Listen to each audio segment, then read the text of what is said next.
25% of students in grades 9 through 12 reported they were in a physical fight.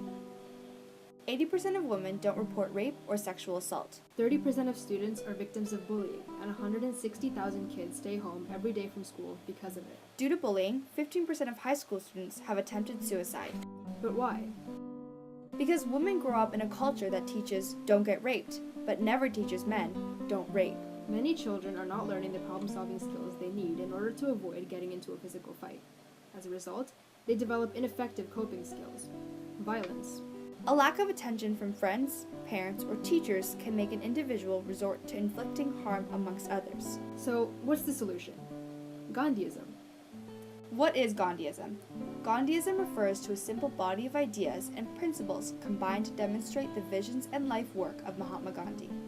These morals are explicitly correlated with Gandhi's idea of exhibiting truth, kindness, and courage through nonviolence.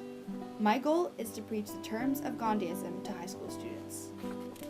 Principles are essential, as they allow you to attain a comprehensive feeling of guidance.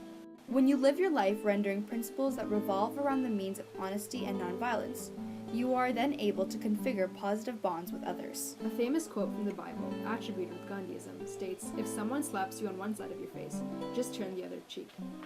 This quote tells you to show your resistance openly, without opting for a path of violence.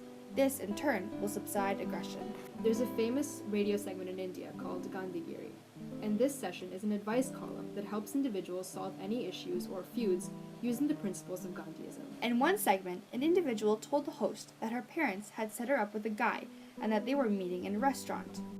She was wondering how she could determine if he was a good guy. The host told her to simply see how he calls to the waiter. He then explained that a person who has respect for those that are less fortunate than them are the most worthy. Another session helped an individual cope with depression by telling him to tell his loved ones the truth about the root of his depression, being one of his wrongdoings. This session has improved the lives of so many individuals by simply teaching them that kindness, truth, and courage, 3 simple principles, are capable of bestowing essence and aspiration upon one's life. Nonviolence requires a double faith, a faith in God and also a faith in man, Gandhi once said. I too have a faith in man. I have a faith that if we assimilate the principles of Gandhism into our everyday lives, we can create the foundation of an even more peaceful society. It is the greatest force at the disposal of mankind. It is mightier than the mightiest weapon of destruction devised by the ingenuity of man. It is Gandhism, nonviolence, and truth. So be the change you wish to see in the